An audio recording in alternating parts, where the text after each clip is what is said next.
EWSETA system. Now the same goes for the grant system, right? What happens is, if you are an employer, you pay 1% of your skills levy, goes to SARS. SARS distributes that. They say, okay, you're registered with the SETA. It goes to the Department of Higher Education and Training, and they give us our levies. This is our income stream, basically. From that, we distribute money in two ways. One is through mandatory grants. Mandatory grants are back to the employers once they handed in certain documents. I'll talk about that a little bit more. The spillover money, right, goes into what we call discretionary grant. And there we answer to some of the national imperatives, because as the name says, it's at the discretion, right? These are mandated also for all SETAs, of which we are only one of 21. Ultimately, what happens is that we should have a skilled and capable workforce, right? Which means hopefully there are more businesses to pay us levies, and so it's supposed to be a self-perpetuating growing cycle, so in theory. The mandatory grant, it's very crucial for us, which you will see later.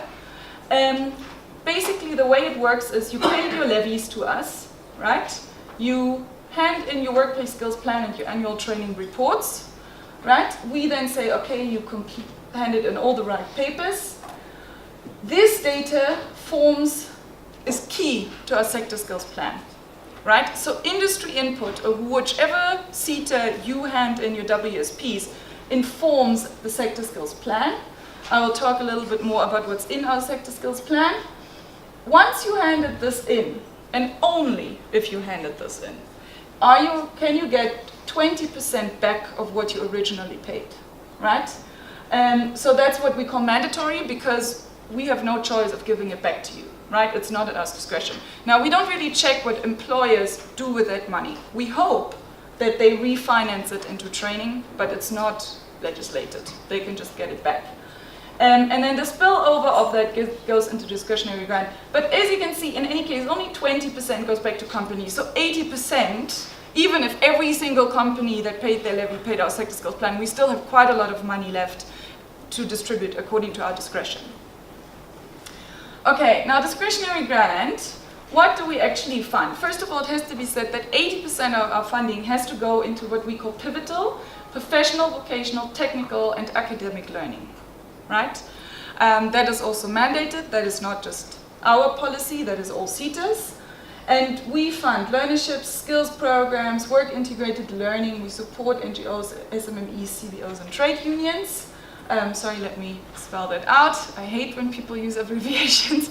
It's non-governmental organizations, small and medium enterprises, community-based organizations, and trade unions. We do some bursaries, adult education and training. It's quite a key one.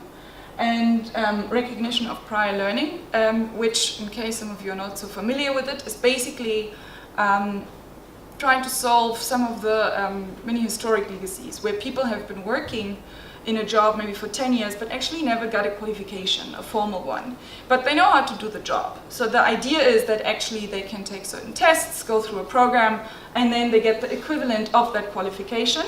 So they don't have to start from scratch on something they actually already know. Right, that's RPL. The remaining 20% we can put into these things. Now, in my personal experience, a lot of the partners that sit here, right, or sit in these kind of forums are more interested in the 20% than the 80%, okay? But, you know, we are very limited to what we can put into partnerships that go outside of very narrow framework, right? Because as you can see, 20% is supposed to cover all of this, right? Which is quite a lot. Career awareness, for example, is we get asked, I think we could be at career awareness events literally every day of the week, but we have very limited capacities. Then actually to support cooperatives, CBOs, and so on, beyond skills programs, for us is very difficult. So for example, enterprise development is basically almost out of our reach, I'm going to be perfectly honest. Development, qualification, learning material development. I don't know if any of you have ever developed or been part of curriculum development, but it's an extremely costly exercise. And a lot of our 20% goes into that, right? It's actually our largest department in our operation to do this. So collaborative partnerships, as you can see, also falls under the 20%. So maybe just to kind of highlight where also a lot of these restraints come from, or why we have to make quite harsh decisions. Now the sector skills plan, because maybe just to highlight, how do we decide what skills programs we fund, right? Or which SMMEs we're going to concentrate on. And there we also try to answer some of the DWS criticism around alignment, right? And that's then where the sector skills plan comes in. It's really our main guiding document for us, where our funding goes. So contributions are absolutely crucial, because our SSP is only as good as the data and input we get from the sector, right?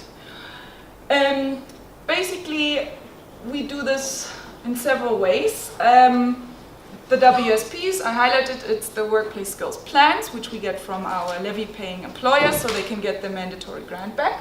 Then we do desktop research, so that's where then all the studies that get done come into it, as well as focus groups with specific, often it's like specific people that we're interested in to get to know. So for example, at the last visa conference, there was a huge push for maintenance. So we are trying to figure out how we can put together a focus group that actually concentrates on finding out what exactly the skills are required according for municipal maintenance of infrastructure, right? Which is a huge issue. So these are just some of the kind of the way we then do the focus groups. Now the SSP, this is the outline which Department of Higher Education and Training gives us. It's a sector profile, key skills issues, skills mismatches, partnerships, skills priority actions, right? So chapter 5, if you really want to jump to the meat of it, is where everything is summarized and which probably most people are interested in. Now chapter 5, I'll get to what is basically summarized in there, but maybe just to say what we actually cover, right? Because this is a highly regulated environment.